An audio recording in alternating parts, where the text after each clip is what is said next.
Hi, this is Russ Ballard, and you're listening to the Voices of Russ Ballard podcast. Well, good morning, everybody, and welcome again to the Voices of Russ Ballard podcast with me, Ian.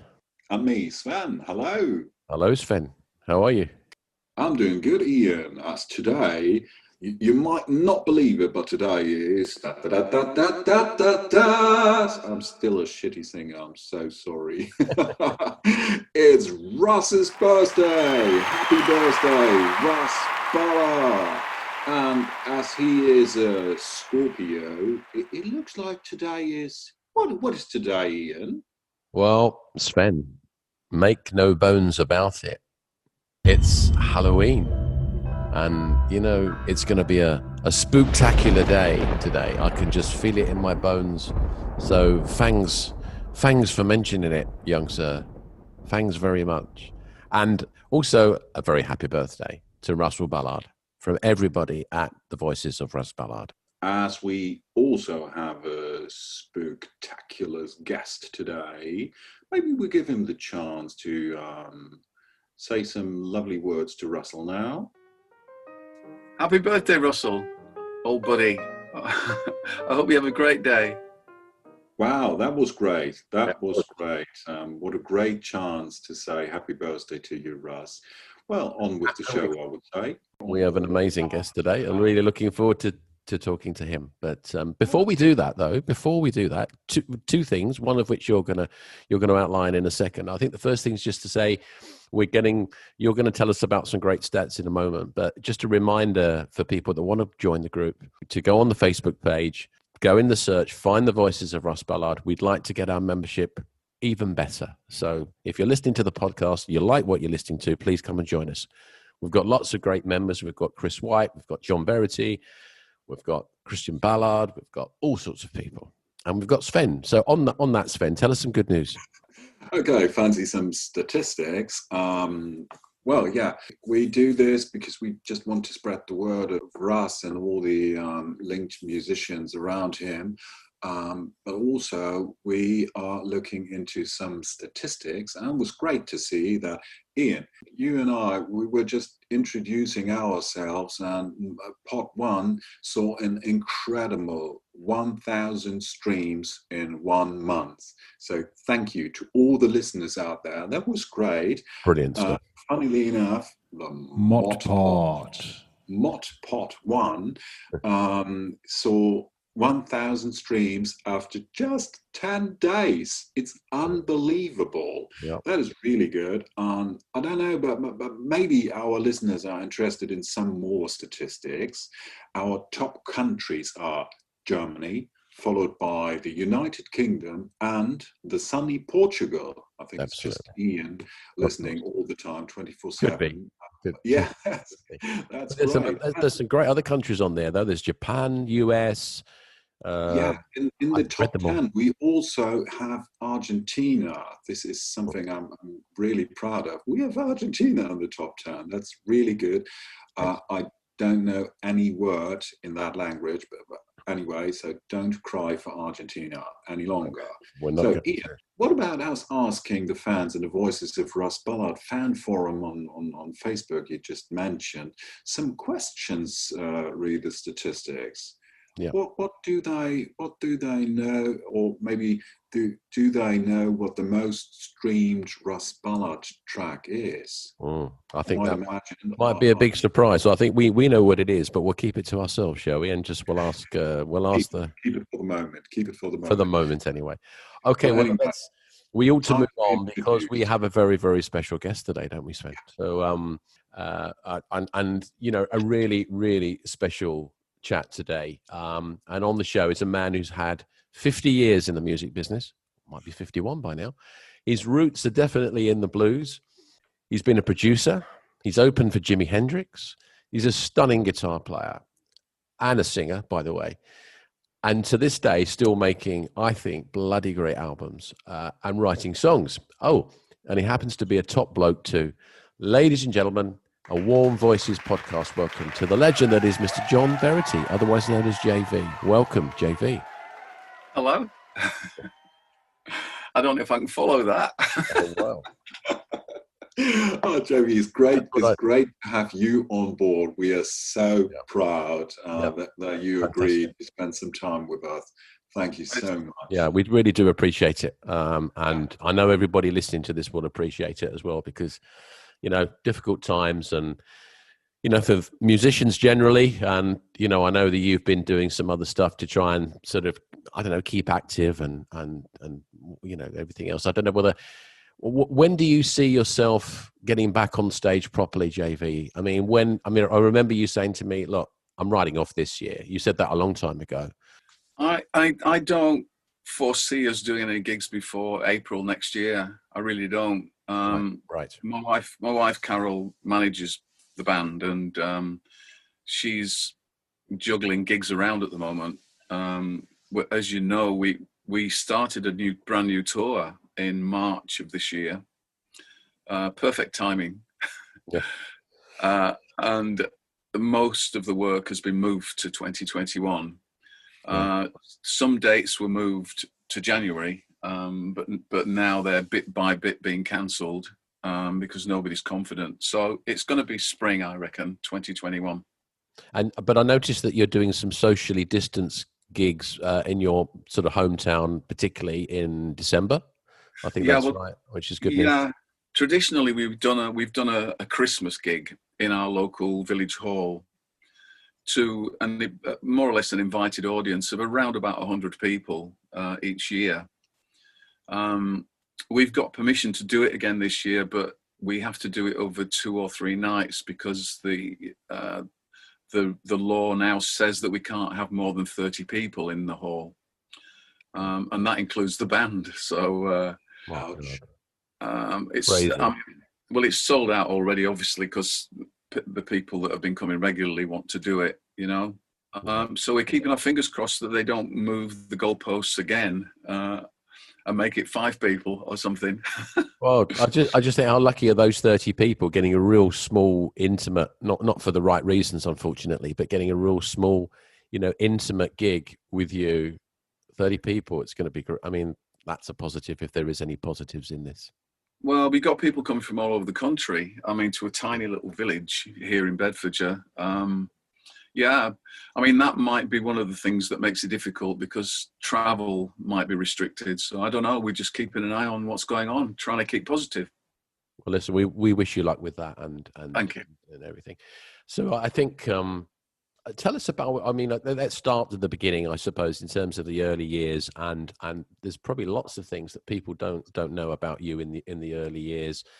Do you just want to sort of share with us just some sort of stuff? I mean, the fact that you started gigging in the US is just a bit of a story in itself. But do you just want to sort of share with us how it all started in the business? Well, you're very kind to say I've been doing it for 50 years because it's a lot longer than that. But I started in the early 60s playing around in bands around my local town, which is Bradford in Yorkshire, here in the UK. And by the late 60s, I was playing in a band that was doing gigs all over the place. Portugal was one of the places we came to, the casino in Estoril.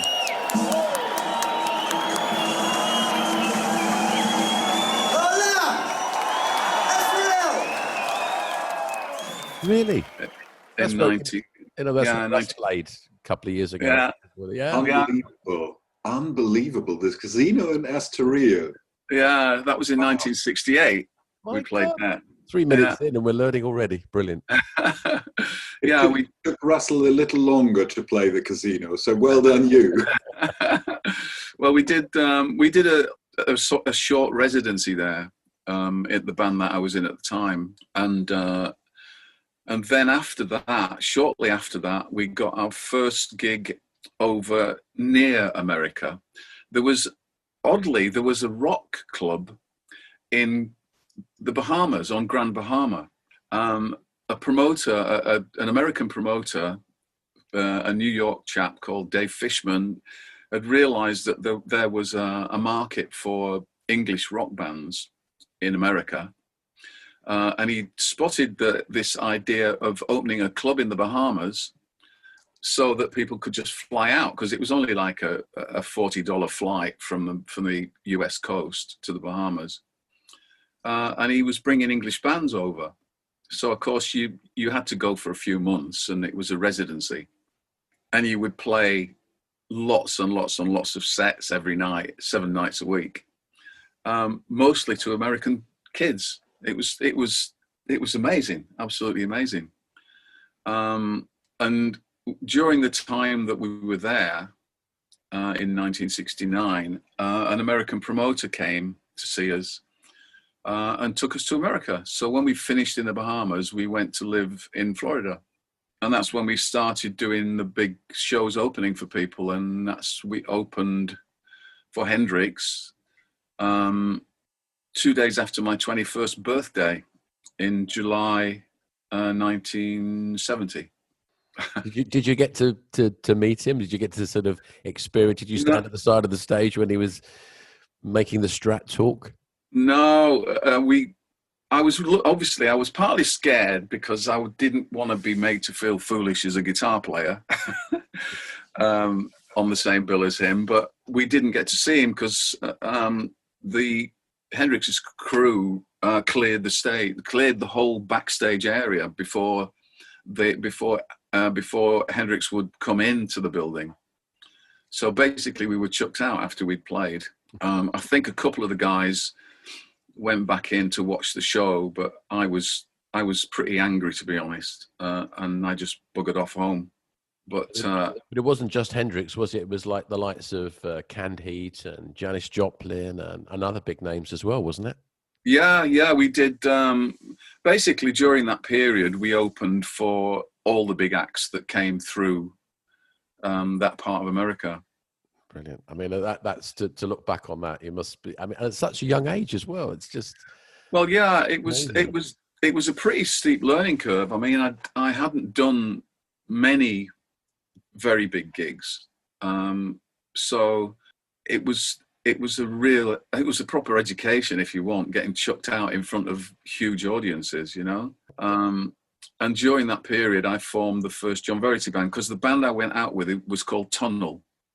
And it was a kind of a very early progressive rock band, really, with a bit of a slight blues edge. But during that time, that band split, and I decided to stay on and form the first John Verity band. And I think that's where I've probably got the 50 years from, because the 50 years of the John Verity band. But anyway, it is, yeah. Oh, that's why we call. Yeah, it's my fault. I called this year my 50th anniversary of the John Verity band, and of course everybody slightly misunderstands it, but that's not a problem. Okay, so 50 years anniversary plus Bahamas plus the casino in Estoril plus a little bit of Jimi Hendrix. I mean, you experienced so much in your career. It is amazing. There are not many musicians around who were that close to Jimi Hendrix, of course, and what you experienced until you were just 21. That incredible. Well, it was an amazing time. I mean, obviously it's an argument, but the 60s and 70s were the time to be there, really. And it was a time when there was a lot of opportunity. You have to be in the right place at the right time anyway. And I was just lucky that I was in the right place at the right time for a few things, you know. So you could say it was the time of the season, couldn't you? Really? Yes. Yeah, you could. Sorry, can resist that. So, but also, I think it was a very, very tough time to start in the 60s and 70s. I mean, so many of today well-known bands started at the same time. There was a lot of work, though. There were lots. I mean, you could gig every night of the week. It's not the same now for young musicians. I mean, in the UK, there was a really healthy proper pub circuit. I mean, this is pubs where people would pay to see bands, not like it is now, with a proper music room and everything like that. So a special room. I mean, there was a pub in my hometown in Bradford, a pub, right, where I saw Fleetwood Mac, Eric Clapton, 10 Years After. Oh, God. Unbelievable. Okay, and I mean, and I've missed loads of names there. I bet everybody that you think of as huge bands from that time came through that pub. And there was a pub circuit, you know, there was a circuit of gigs all over the UK where those bands were playing. And then there were youth clubs that you could play at. Obviously in the north, there were working men's clubs that you could play at. You could play every night of the week, and you learn by playing in front of people. For me, I don't think I learned very much practicing. I think I learned most of what I know through standing up in front of people and playing. You made a very good point there moments ago that I think is still true to this day.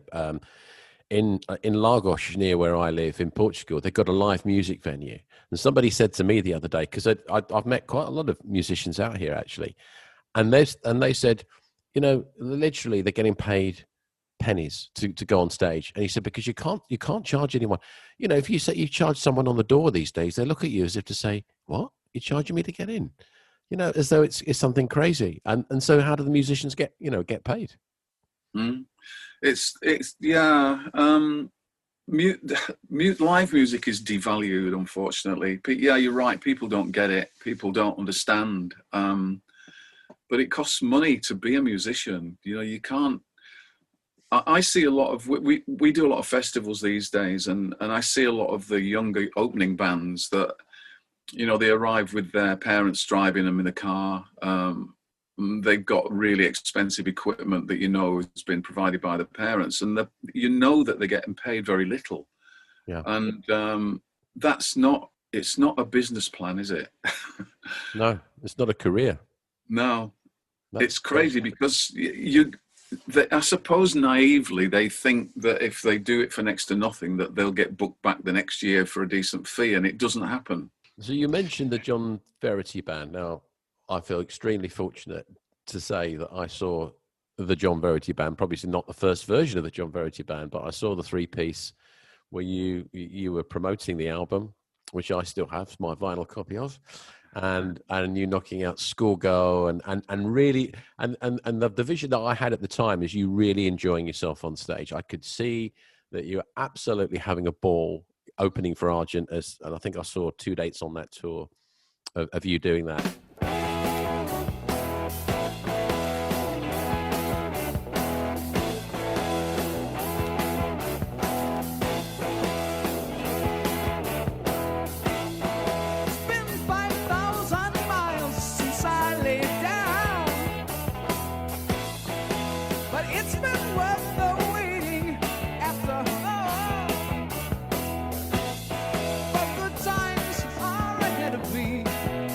And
Tell us a little bit about the John Verity Band, maybe leading into obviously how you started to support Argent.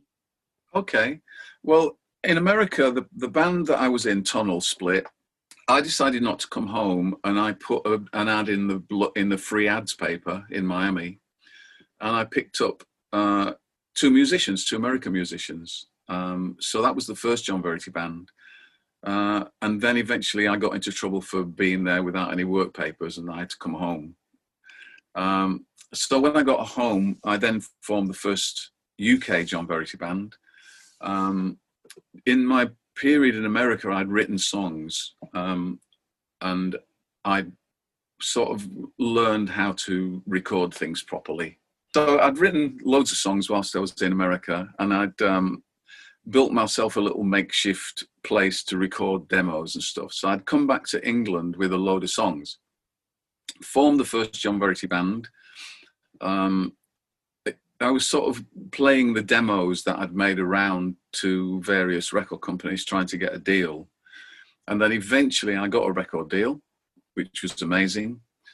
Recorded my first album. And then what used to happen back in those days was that the record company looks for a tour for you to do an opening slot.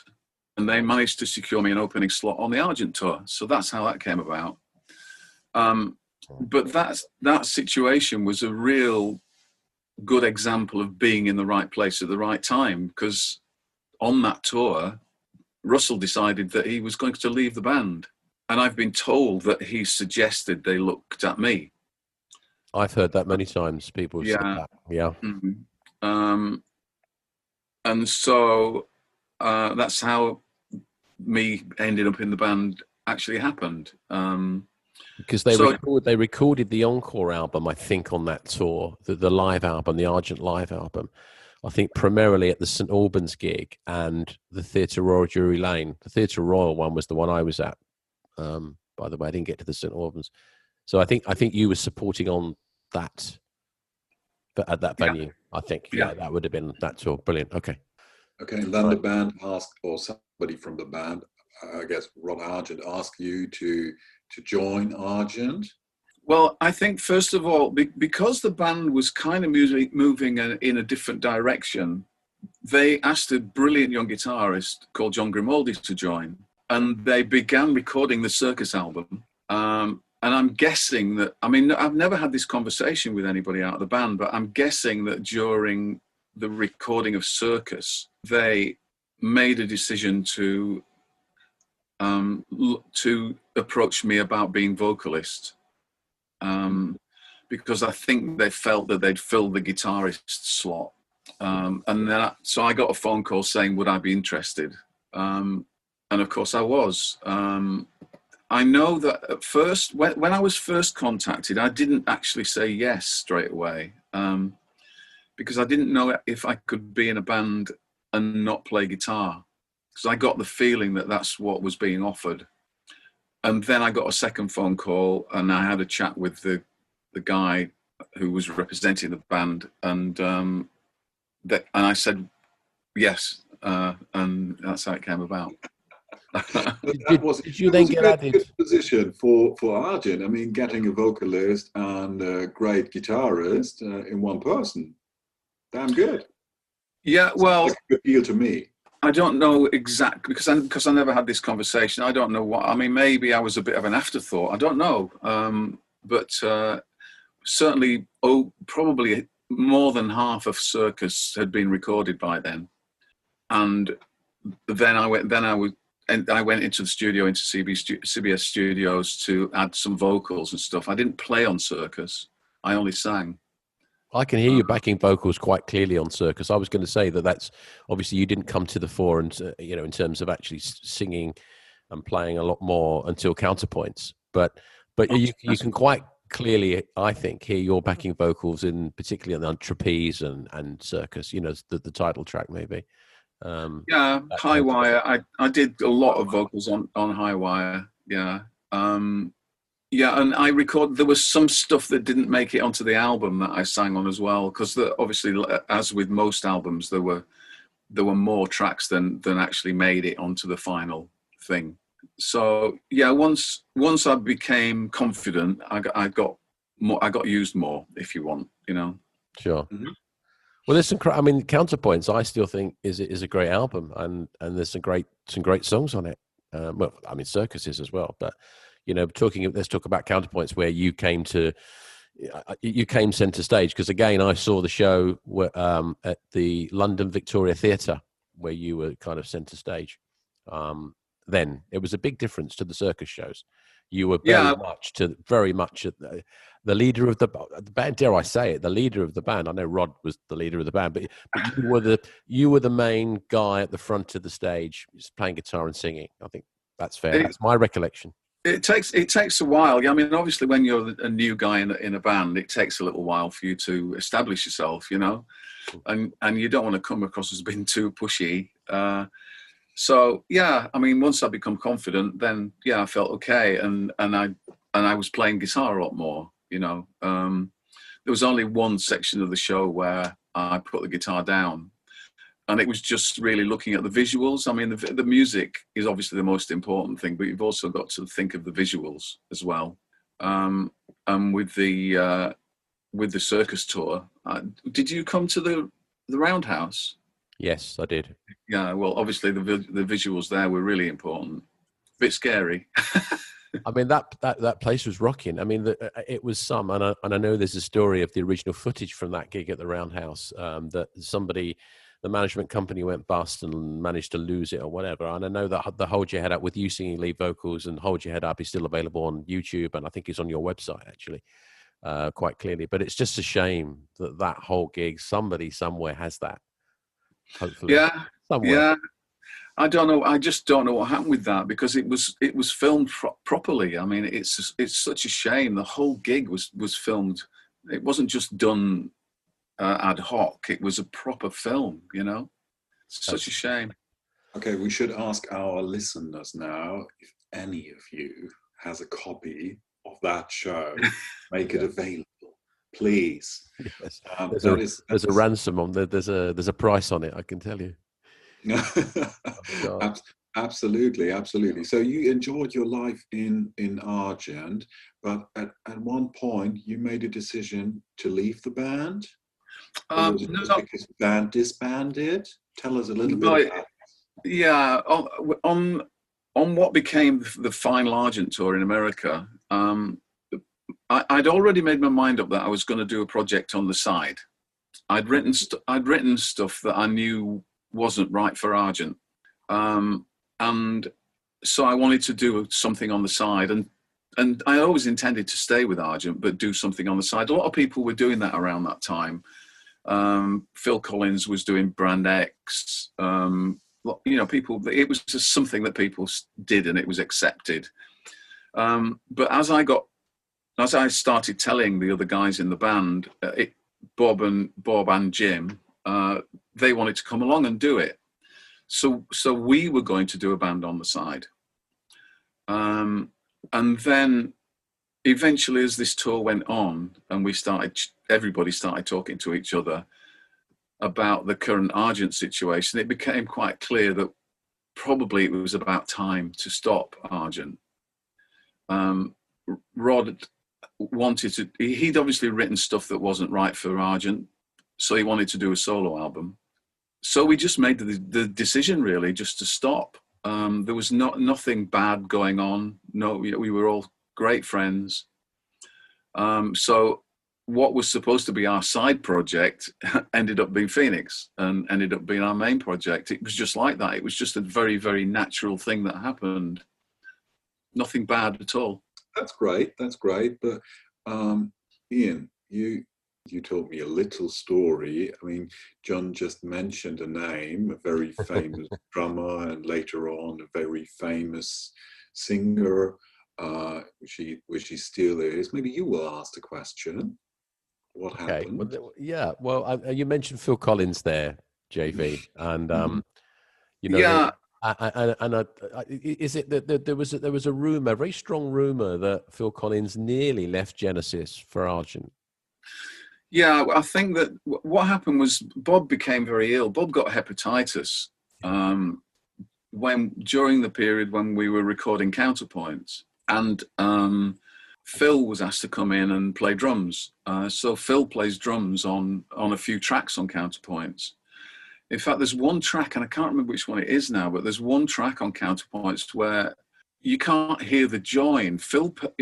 Either Phil or Bob plays the first half of the song, and then either Phil or Bob plays the second half. So it's one of them in the first half and the other one in the second half, and it's spliced together. Because sometimes that's how you would record things then, you know, because things were being written in the studio. And during that period, I think, and again, I wasn't really party to the whole conversation, but I think there was talk of Phil maybe joining the band. He wasn't sure at the time what was happening. It's weird because when Genesis became a three-piece and made probably their most successful, commercially successful album. Nobody in the band was that confident that album was going to do anything. This is what a strange business this is. Everybody was worried about the original lineup breaking up, and they'd done this new album, and Phil was quite open, and he said, we don't know whether it's any good. And it's so intense recording an album that sometimes by the time you finished it, you don't know if it's any good. That probably sounds really odd. Yeah, you get so close to it that you've done the best job you can, but you don't know if what's going to happen with it. It's horrible. I remember Phil saying, "We don't know. I just don't know about this." Well, I know there's a lovely story sort of to park a little bit of that, because a little bit later on when we're talking Charisma Records and people making judgments on albums, I know there's another story to come on that. But just as Argent folded, so let's cover that. I know, again, because I've been on your, via your Facebook page, you do some great streams for all the JV fans out there, and you told a great, well, not a great story, but I remember you saying, I think you went up to Rod and said, I think our race has run. I think we've gone as far as we can, and I think Rod said to you, almost in agreement. Well, yeah, he said that he was glad that others felt the same way. So that was the end of Argent, and you were snowed in for a little while, I think, and then Phoenix started. So the first Phoenix album, which I think most of us have still cover our copies of, the black cover with the three of you on the front. That was. Tell us a little bit about that. Were you pleased with the way that came out? Because that was the first kind of venture after Argent, wasn't it? Yeah. Well, I've talked about being in the right time at the right in the right place at the right time, and timing is really important. Our timing with the Phoenix project was diabolical. I wanted to do a really straight ahead band. I thought with Argent, I thought we were getting too clever musically.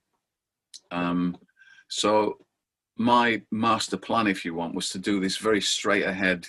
You know, I was very privileged to be in a band with such a fantastic rhythm section of Bob and Jim.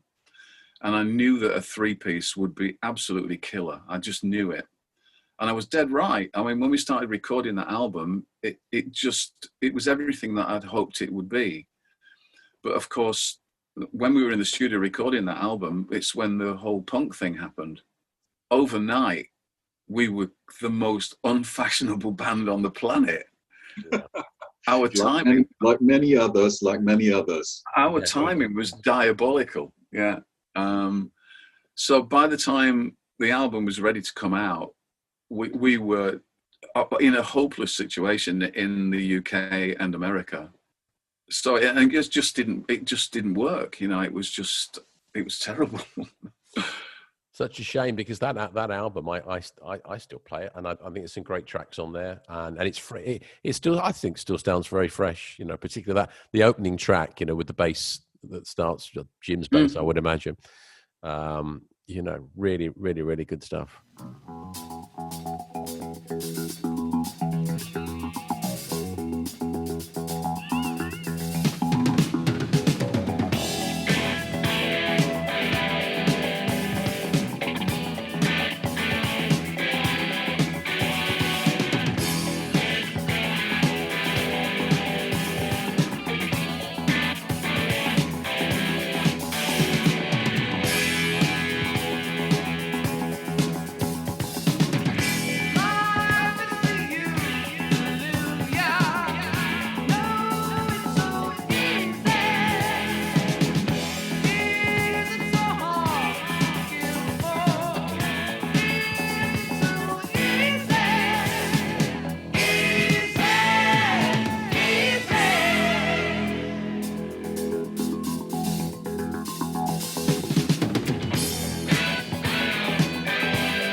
Yeah, that was easy. I wrote that with, sometimes when you write a song, you're thinking of it in terms of how it's going to work live. Some songs, that's not part of what you're thinking. But when I wrote that song, I wanted it. I could see it live. You know, with Jim starting with that bass line, a spotlight on Jim, and then the drums come in, the lights go on to Bob, and then yours truly starts playing. And the lights come on me, and so I wrote that intro to the song with that in mind. Well, if anybody wants to have a look at some real classic footage, I suggest they go to johnverity.com and look at the supersonic footage, which is From the Ashes. I think it's the track From the Ashes. Is that right? I'm pretty sure. With you and obviously the two guys, and that is just it's amazing. If anybody hasn't seen that, please go and watch that.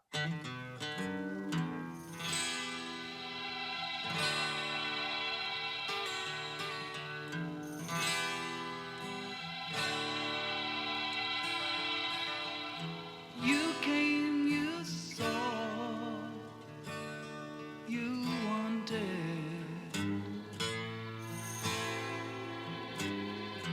I know for sure it's true.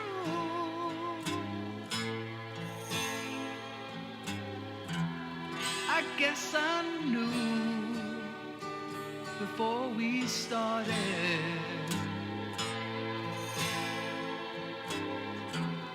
What you could do to my heart. The ashes, ooh, the ashes, ooh, the ashes.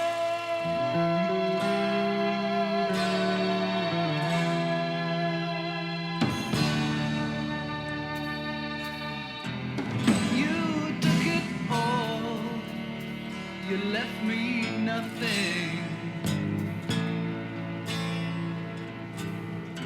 Still, I believed in you. It's true.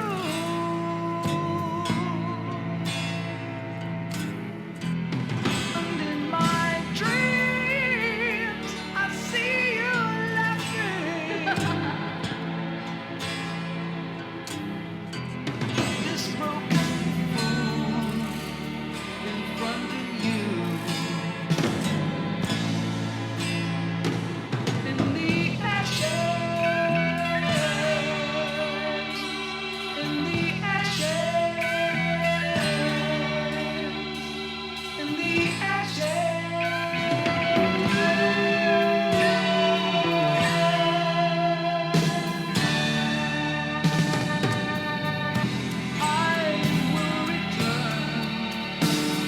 it's not over. My broken heart is on the land.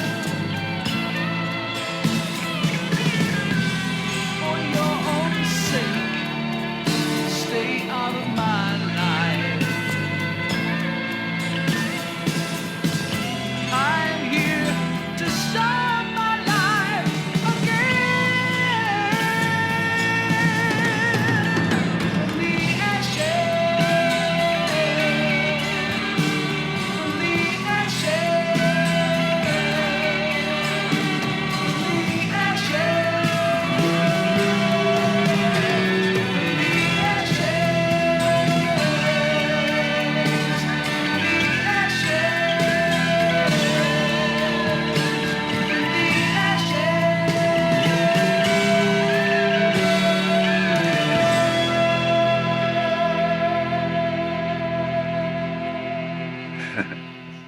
Timing wise, I mean, you're right that it was the time where punk became famous just overnight, and all, well, yeah, old-fashioned, good old rock bands were.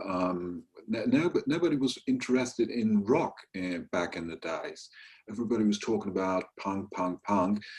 Have you ever considered changing a little bit of your sound? Being more punkish? Just Well, for years?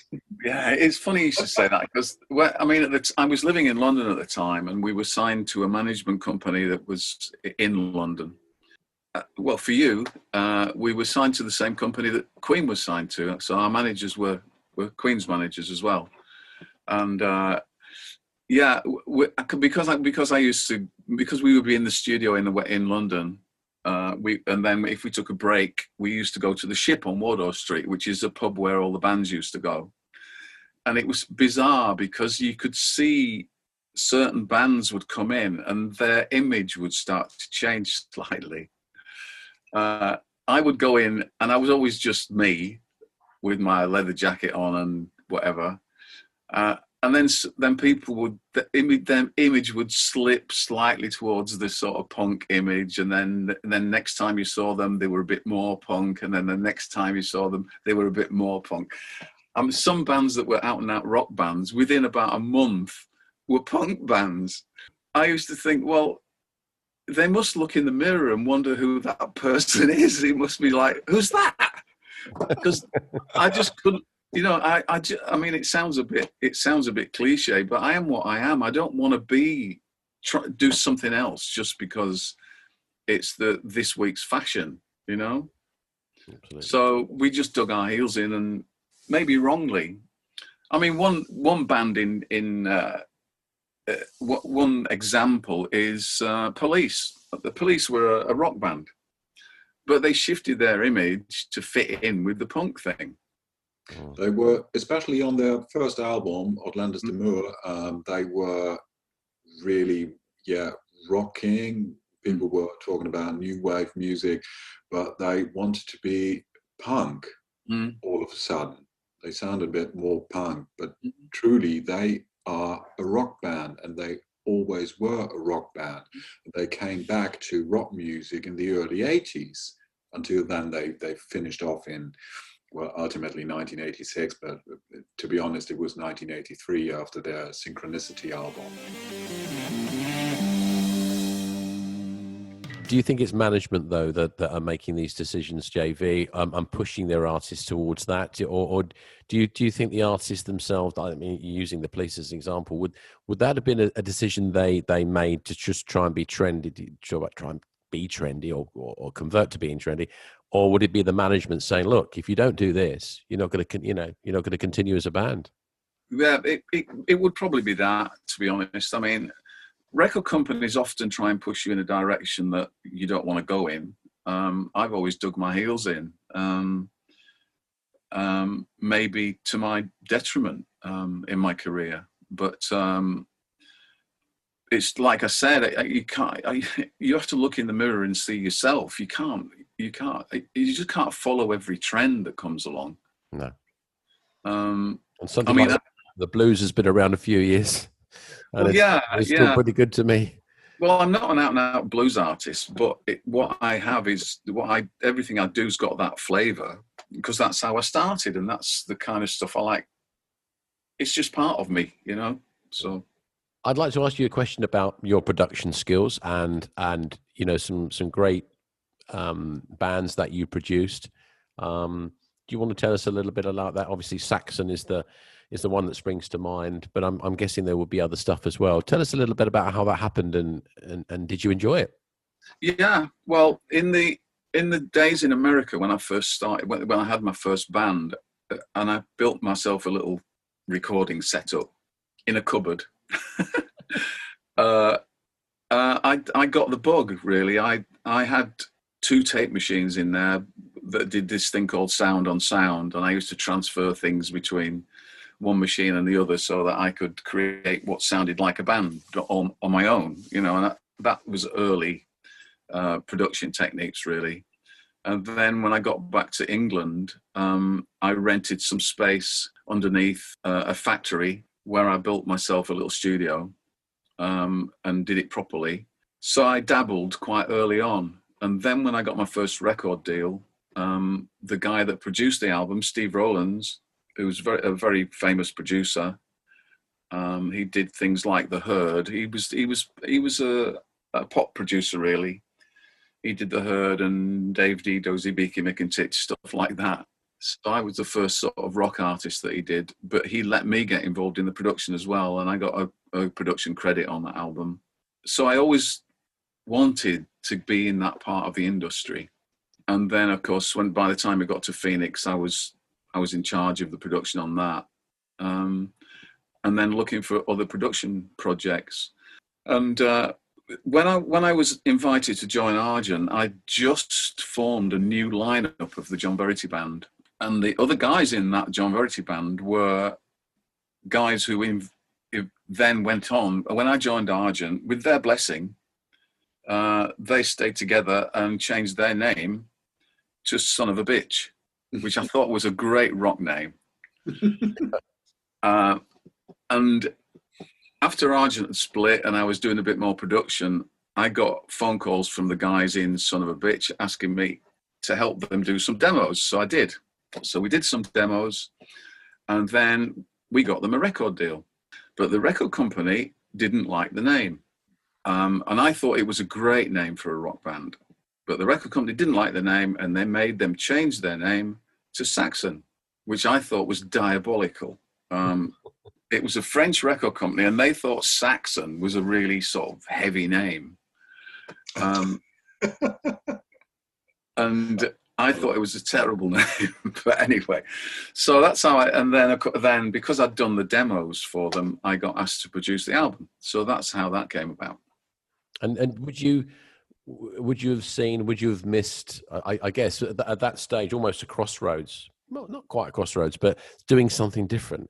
Looking back, would you have gone down the production route, or would you have missed performing and writing your own stuff too much? Well, I thought in my head back then, I thought that when you got to a certain age as a rock and roller, that maybe you should come off the road and try and grow up a bit. And I thought my coming off the road and growing up would be a record producer. So I wanted to do that. I wanted to be a record producer. And I did it for a few years and came off the road, but I missed this, I missed going out in front of people and showing off, basically. So that's why I went back to performing again. But I was quite happy doing the production for a bit. You still wrote songs in that time. I mean, yeah, you were a producer. You produced a lot of artists, but you still wrote songs for your own projects. And then you made the decision for yourself, hey, I want to be back on the stage. Yeah, I was in, when Phoenix finished, Phoenix amalgamated with a band called Charlie, and we did a Charlie, we did an album which came out under the name of Charlie. And during that period, in that time I made my mind up that I wanted to get back to JV, the performer. So I started, as we were recording the Charlie stuff, I started to, with Bob Henrit, I started to lay down some ideas for what became my Interrupted Journey album. So that was my return, was the Interrupted Journey album. Which is really a great album. Fantastic album. Yeah, you just mentioned the Charlie album, the Good Morning America. I heard the album this week, and it's still in my head. Good Morning America. Da, da, da, da. Oh, it's so up tempo, it's so uplifting. The whole record is really good, but I can't get rid of it. All week long, it's in my head. Da, da, da, da, da, da. That was really good. Yeah, it was a great album. It was another sort of slightly bad timing. Was the Charlie album? It didn't do as well as it should have done. It was a very, very strong album, but it just didn't work out. It just didn't. It's one of those weird things. I mean, there are loads and loads of great albums out there that don't make it. Mm-hmm. It's not just about making a great album. You can make the best album that's ever been made, ever, and it might do nothing. There's probably a few bad albums that did make it as well. Oh yeah, it works both ways. Yeah, and it's very frustrating when you've made a great album that you see a really shitty album doing really well. Yeah.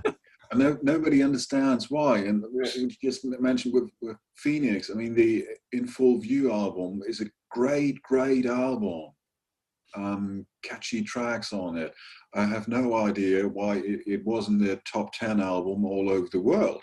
Well, we did. I mean, everybody involved with the Phoenix project knew what they were doing. I mean, we had strong management. We had everything. If you want, all the bits of the jigsaw were in place. But the players were good. The songs were strong. We had everything in place, but it just didn't work. It's a strange business, a very strange business. Nobody understands it. I mean, yeah, it was a great album. You were a great band. People liked the album. But I think, yeah, things changed a little bit with your return, the Interrupted Journey album. And the album did very well in Europe. It did, yeah. It looked like it was going to. It looked like it was going to do it for me. It was the closest I've been to getting back to having a major profile.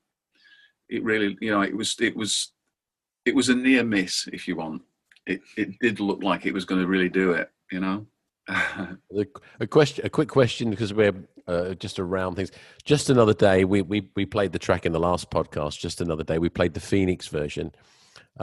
Such a catchy track, and obviously written by Russ Ballard, no less. Which version do you prefer of the two that you recorded of Just Another Day? Right. Well, something that I've done more than once is if I've recorded something and not been 100% happy, I'll do it again. The Phoenix version I thought didn't quite work. That happens again sometimes. When you record an album, you finish an album, you do the best job you possibly can, and then you listen to it a little while later and you'll think, oh, I wish I'd done something. I wish I'd done it slightly. Maybe we should have done it quicker. We should have done it slower. Maybe it should have had, maybe that sax solo didn't work. There'll be things about it that you wish you could change. And of course it's too late then, it's done. But I can't leave that behind. I can't get it out of my head. So I'll do it again. I think that was a good decision. I always just said it the other day to Ian. Yeah. Phoenix version is a really groovy version, but what your version is, in my opinion, is way better because it's simply more rocking.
Another Day in the Life of the Fool, taken from the album Interrupted Journey. So this was part one of our interview with the amazing John Verity, and also our Halloween podcast edition, the Halloween and Happy Birthday Russ Ballard podcast edition. Thanks again to JV for taking the time to speak to us this morning. That was a real pleasure for us. It was a real pleasure, and he spent a lot of time with us. And I think it's worth saying as well, the revelation about Phil Collins and the charisma stuff. I think everybody will be listening intently to that. But we just wanted, before we go, we'd just like to run through the songs we played today, in case you enjoyed them so much you want to get them on Spotify, or hopefully go to johnverity.com and to purchase the songs. First of all, you heard the track 5,000 Miles from the John Verity Band from his debut album back in 1974, would you believe? Then came Easy and From the Ashes by Phoenix. Phoenix was the band that emerged after Argent split, and that's from 1976. And the final track was, of course, Just Another Day, and it's the version that Sven and I absolutely love. As Sven always says, it's the rocky version of Just Another Day, written by none other than Mr. Ballard, by Verity from the Interrupted Journey album in 1983. And all three albums are available on johnverity.com under the merchandise tag. So just call on to johnverity.com, look at the merchandise tag, and just scroll down and you'll see it there. And as Sven always says, support the artist. That's right, isn't it, Sven?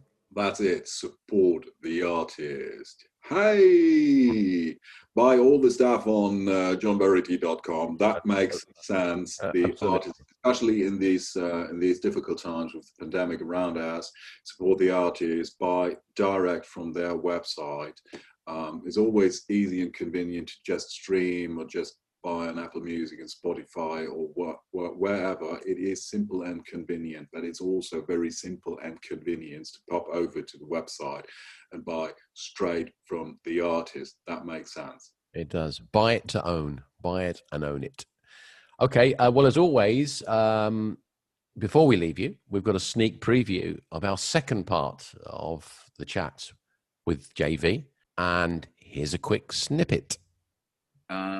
When he hit the chorus, I surrender. I said, yes, that one. So he said, okay. And he played me a few other things. Well, there you go. That's I Surrender, quickly sung by JV, a song we all know and love, made famous, of course, by Rainbow and written by none other than Mr. Russ Ballard. And there's a great story behind that song, isn't there, Sven? It's such a, today we can say it's a very funny story, but back in the days, it was an awful situation to JV and Russ, of course. So I'm looking forward to part two of our great interview with JV, and hopefully all our listeners do the same. Exactly. So if you want to know more about that and lots of other stuff, please tune in next time on The Voices of Russ Ballard. So in the meantime, it's goodbye from me, Ian. And goodbye from me, Sven. All the best. Bye-bye and stay safe. Bye-bye. Hi, this is Russ Ballard, and you're listening to the Voices of Russ Ballard podcast.